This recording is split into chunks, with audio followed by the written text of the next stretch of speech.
Hello दोस्तों, नमस्कार। आपका स्वागत है आपके अपने YouTube channel the KG classes में। दोस्तों, आशा करते हैं कि आप स्वस्थ होंगे, मस्त होंगे, अपने अपने पढ़ाई में व्यस्त होंगे। दोस्तों, आज इस वीडियो में हम लोग 10वीं कक्षा के गणित का 3.1 प्रश्नावली पूरा पढ़ने वाले हैं। तो अगर आपने अभी तक मेरा चैनल सब्सक्राइब नहीं किया है तो जाइए जल्दी से चैनल को सब्सक्राइब कीजिए और वीडियो अच्छा लगे तो वीडियो को लाइक कीजिए, दोस्तों के साथ शेयर कीजिए।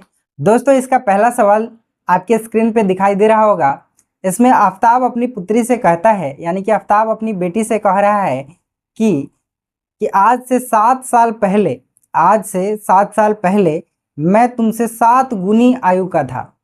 मैं तुमसे 7 गुना ज़्यादा आयु का था, लेकिन अब से 3 साल बाद, अभी जो समय है इससे 3 साल बाद मैं तुमसे केवल 3 गुनी आयु का ही रह जाऊंगा। इस सवाल को हमें क्या करना है, हमें इसका समीकरण तैयार करना है और साथ ही साथ इसको ग्राफीय विधि से हल भी करना है। तो चलिए सबसे पहले हम लोग इसका समीकरण तैयार करते हैं।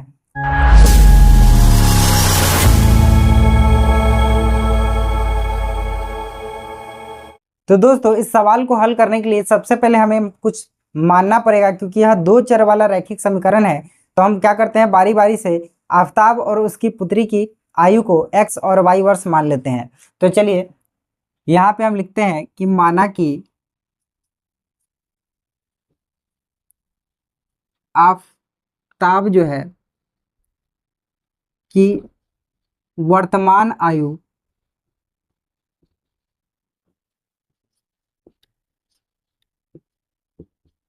x वर्ष है। ठीक है, हमने आफ्ताब की आयु को क्या मान लिया है, x वर्ष माना है। वहीं पे आफ्ताब जो है कि पुत्री की वर्तमान आयु हमने मान लिया y वर्ष। ठीक है, ठीक है।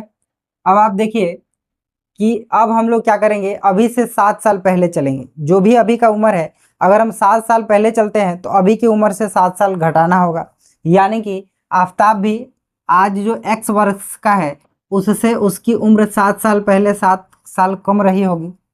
वहीं पे उसकी पुत्री भी आज जो उम्र है उससे 7 साल पहले 7 साल जो है कम उम्र की रही होगी। अब कह रहा है कि मेरी जो उम्र है, आफ्ताब कह रहा है कि मेरी जो उम्र है आज से 7 साल पहले तुम्हारी उम्र के 7 गुना, किसकी उम्र के 7 गुना, बेटी की उम्र के 7 गुना रहे। क्योंकि देखिए ये तो ऑलरेडी ज़्यादा है, अगर इसमें गुना कर देंगे तो ये और ज़्यादा हो जाएगा, है ना। तो ऑलरेडी उससे 7 गुना ज़्यादा है। जैसे कि मान लीजिए यह 49 है और यह इसकी उम्र 7 है, तभी ना 7 गुना ज़्यादा है। तो हमको गुना किस में करना है, इसमें करना है, ताकि यह भी 7 सते 49 हो जाए और ये भी 7 सते 49 है ना। अब समझ में आया। तो इसी तरीके से क्या करना है, हमको पुत्री की आयु जो छोटा है उसमें गुना करना है ना। चलिए अब इसको सीधा करते हैं। x - 7 बराबर, यहाँ पे 7 से y में गुना होगा तो 7y और -7 सते 49 हो जाएगा। हम क्या करते हैं, x प्लस में 7y इधर आए तो माइनस में 7y, और इधर माइनस में 49 है और यहाँ माइनस में 7 उधर गया तो प्लस में 7, यानी कि यहाँ माइनस में 42 बच जाएगा। कितना बच जाएगा, -42 इसका जो है यहाँ पे हमारा समीकरण 1 बन के आ जा रहा है। अब दूसरा समीकरण कैसे ज्ञात करेंगे, तो कह रहा है कि आज से 3 वर्ष बाद, अभी से 3 साल बाद मैं तुमसे केवल 3 गुनी आयु का ही रह जाऊंगा। यानी कि अभी जो मेरी उम्र है और तुम्हारी जो उम्र है, आज से 3 साल बाद जब हम लोग 3-3 साल और बड़े हो जाएंगे तो तुम्हारी उम्र का मैं केवल 3 गुना ही रह जाऊंगा। यानी कि अभी उसकी उम्र क्या है, आफ्ताब की, ये पहली स्थिति थी,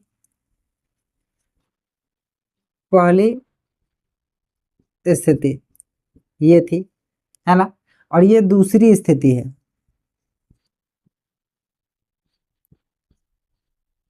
इससे दूसरा समीकरण हमको तैयार होगा।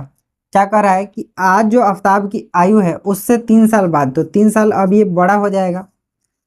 ठीक उसी प्रकार उसकी बेटी भी जो y वर्ष की आज है तो 3 साल बाद उसके उम्र में 3 साल बढ़ जाएगा, है ना। यानी कि इससे हमें यह समझ में आता है कि अगर कहे कि इतना साल पूर्व, तो अभी की उम्र में से उतना साल घटाना है, और कहे कि इतना वर्ष पश्चात यानी कि इतना वर्ष बाद, तो हमको उसमें क्या करना है, ऐड करना है, जोड़ना है। ठीक है, अब आप देखिए यहाँ पे क्या कर रहा है कि 3 साल बाद जो है मैं तुमसे 3 गुनी आयु का रह जाऊंगा। किस में गुना करेंगे? बेटी की उम्र में। बिल्कुल सही। क्यों? क्योंकि छोटी तो यही है ना।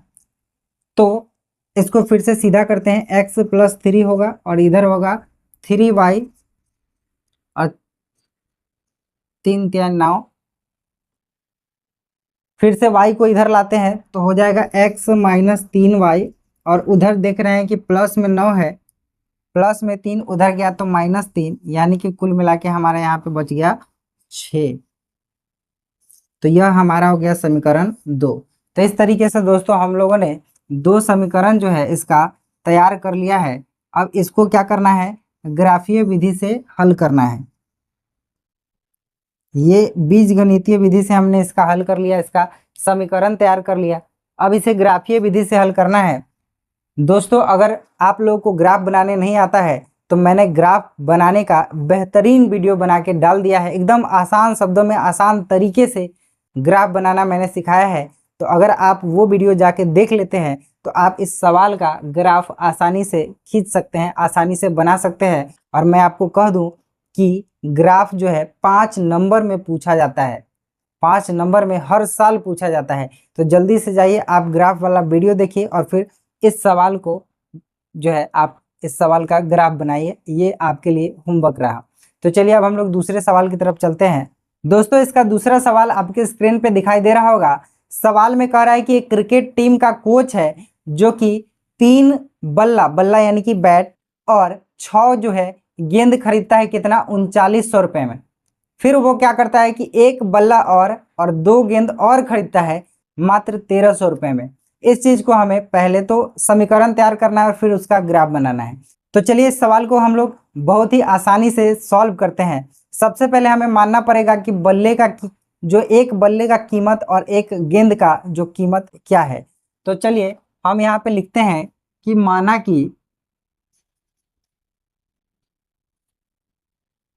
कि एक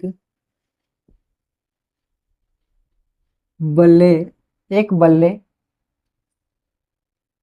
का मूल्य एक बल्ले का मूल्य जो है वो x रुपया है। ठीक है, एक बल्ले का मूल्य x रुपया है और एक गेंद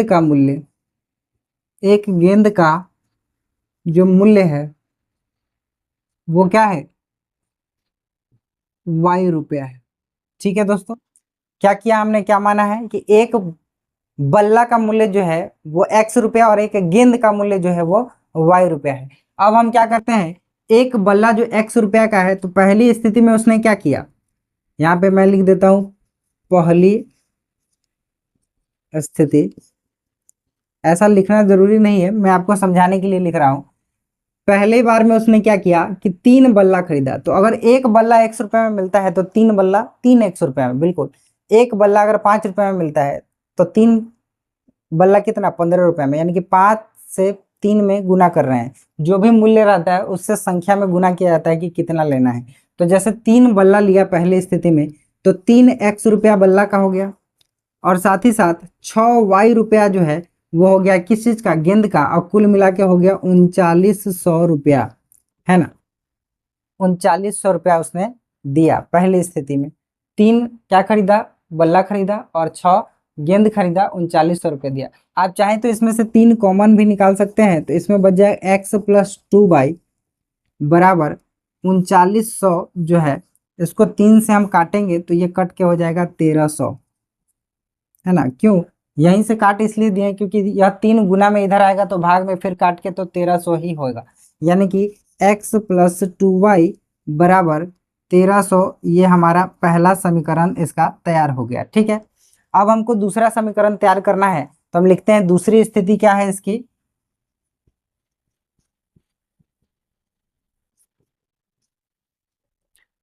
दूसरी स्थिति जो है दोस्तों, दूसरी स्थिति में कह रहा है कि एक बल्ला और 2 गेंद खरीद रहा है कितना? 1300 में। आप देखिए क्या कर रहा है, एक जो बल्ला खरीद रहा है तो एक बल्ला यानी कि x रुपया और 2 गेंद तो 2y रुपया और कुल मिला के पैसा कितना दे रहा है? तो 1300 रुपया दे रहा है। कितना रुपया दे रहा है? 1300। ये हमारा समीकरण 2 बन के तैयार हो गया। अब आपको कुछ दिख रहा है, इसमें समीकरण 1 और समीकरण 2 जो है एक दूसरे के बिल्कुल बराबर है। तो अगर हम इसका a1 बटा a2, b1 बटा b2 और c1 बटा c2 निकालेंगे तो क्या आएगा, आप गौर से देखिए। a1 बटा a2 क्या है, x में 1 से गुना है, 1 बटा 1, 2 बटा 2, इसको भी काटेंगे तो क्या हो जाएगा, 1 बटा 1, और यहाँ पे 1300 बटा 1300 काटेंगे तो हो जाएगा 1 बटा 1। यानी कि तीनों आपस में बराबर है। और ऐसी स्थिति में क्या होता है, ऐसी स्थिति में जो है समपाती रेखा बनता है। ग्राफ अगर इसका खींचेंगे तो वह एक समपाती रेखा बनेगा, और जिसमें समपाती रेखा बन जाता है उसमें अनंत हल निकलता है। यानी कि कोई एक हल नहीं निकलता है, इसका कोई एक आंसर, सटीक आंसर नहीं आएगा। इसको आप प्रतिस्थापन या विलोपन विधि से हल नहीं कर सकते। ग्राफ तो खींचा जा सकता है, ग्राफ जो खींचेंगे ना तो उसका ग्राफ जो एक समपाती रेखा आएगा। तो आप अगर ग्राफ वाला वीडियो देख लेंगे तो आपको ग्राफ भी खींचने आ जाएगा। साथ ही साथ मैं आपको बता दूं कि प्रतिस्थापन विधि का मैंने वीडियो बना के डाल दिया है, विलोपन विधि का वीडियो बना के डाल दिया है, और ये a1 बटा a2 और b1 बटा b2 और c1 बटा c2 जो है इसके लिए खास मैंने वीडियो बना के डाला है। अगर आप वो वीडियो देख लेते हैं तो आपका एक भी ऑब्जेक्टिव जो है इस टॉपिक से नहीं छूटने वाला है, एकदम मस्ट है आपके लिए। आप जाइए वो वीडियो जल्दी से जाके देखिए। वैसे मैं इस वीडियो के डिस्क्रिप्शन में उन सभी वीडियो का लिंक जरूर डाल दूंगा। तो चलिए अब हम लोग तीसरे क्वेश्चन पे चलते हैं। दोस्तों इसका तीसरा और अंतिम सवाल जो है आपके स्क्रीन पे दिखाई दे रहा होगा। इसमें क्या है कि पहली बार 2 केजी सेब और 1 केजी अंगूर जो है 160 रुपये में खरीदा जाता है। ठीक है, 2 केजी सेब 1 केजी अंगूर जो है कितना खरीदा जाता है, 160 रुपये में। वहीं पे अगले दिन जब ये मार्केट जाता है कोई व्यक्ति तो फिर 4 केजी सेब खरीदता है और 2 केजी अंगूर खरीदता है, लेकिन अगली बार वो 300 रुपये ही देता है। तो इसका हमें समीकरण तैयार करना है, फिर ग्राफ खींचना है। तो चलिए सवाल पे आते हैं। सवाल में हम मानते हैं कि माना कि सेब का जो है मूल्य, 1 केजी सेब का मूल्य और 1 केजी अंगूर का मूल्य हम मानते हैं। ठीक है, तो माना कि 1 केजी सेब का मूल्य जो है वो x रुपया है। ठीक है, 1 केजी सेब का मूल्य x रुपया है, और वहीं पे 1 केजी अंगूर है, इसका भी मूल्य जो है y रुपया है। ठीक है, 1 केजी सेब का मूल्य x रुपया, 1 केजी अंगूर का मूल्य y रुपया है। तो पहली बार इसने क्या किया, फर्स्ट स्थिति में इसने क्या किया, तो इसने 2 केजी सेब खरीदा, यानी कि 2x रुपया का इसने सेब खरीदा, और 1 केजी अंगूर खरीदा। तो 1 केजी अंगूर कितना का होगा, y रुपया का। इसने दिया 160 रुपया कुल मिला के, ये भी रुपया ये भी रुपया, कुल मिला के 160 रुपया। ये हमारा समीकरण 1 आ गया। ठीक है, दूसरा क्या है, सेकेंड स्थिति में इसने क्या किया कि 4 केजी सेब खरीदा तो 4x रुपया, और 2 केजी अंगूर खरीदा तो 2y रुपया, है ना। और इसने पैसा कितना दिया, तो 300 रुपया दिया। ये हमारा समीकरण 2 है। अगर आप इसका a1 बटा a2, b1 बटा b2 और c1 बटा c2 निकालते हैं तो यह आएगा 2 बटा 4 के बराबर 1 बटा 2 के बराबर 160 बटा 300, है ना। अगर आप इसको सॉल्व करेंगे 1 बटा 2 के बराबर, 1 बटा 2 के बराबर, ये 1 बटा 2 नहीं कटेगा। अगर इसको हम काटते भी हैं तो यह 80 और 150, फिर काटते हैं तो यह 40 और 75, है ना, इतना में बढ़ता है। तो आप देख सकते हैं कि 5 से इसको काट देंगे, 5 अठे 40, 15 पचे 75, ठीक है, 8 बटा 15 आता है। तो हम देख रहे हैं कि a1 बटा a2 के बराबर है b1 बटा b2, अब बराबर नहीं है c1 बटा c2। तो ऐसी स्थिति में जो है कैसा ग्राफ बनता है, ऐसी स्थिति में ग्राफ जो है वो एक पैरेलल लाइन, समांतर रेखा वाला ग्राफ बनता है जिसका कोई हल नहीं निकलता। अगर आप इसको प्रतिस्थापन विलोपन से सॉल्व कीजिएगा तो आपको कोई हल, इसका कोई आंसर नहीं आएगा। तो इसका कोई हल नहीं निकलेगा, आप इसका ग्राफ बना लीजिएगा। ठीक है, तो दोस्तों आशा करते हैं कि हमने जो भी आपको बताया इस वीडियो में आपको पूरी तरीके से समझ में आया होगा, बढ़िया से समझ में आया होगा। और साथ ही साथ अगर आप प्रतिस्थापन विधि बनाना सीखना चाहते हैं, विलोपन विधि बनाना सीखना चाहते हैं, या a1 बटा a2, b1 बटा c2, c1 बटा c2 सीखना चाहते हैं कि किसका कौन सा हल निकलेगा, ग्राफ कैसा बनेगा, तो आप जाइए और वो सारा वीडियो देखिए। मैं वीडियो के डिस्क्रिप्शन में उसका लिंक अवश्य डाल दूंगा। तो दोस्तों अगर वीडियो अच्छा लगा तो वीडियो को लाइक कीजिए, दोस्तों के साथ शेयर कीजिए। दोस्तों इस वीडियो पे मैंने जो है काफ़ी मेहनत किया है, तो मैं चाहता हूँ कि कम से कम इस पे 20 लाइक आए। तो वीडियो पूरा देखने के लिए आपका बहुत बहुत धन्यवाद।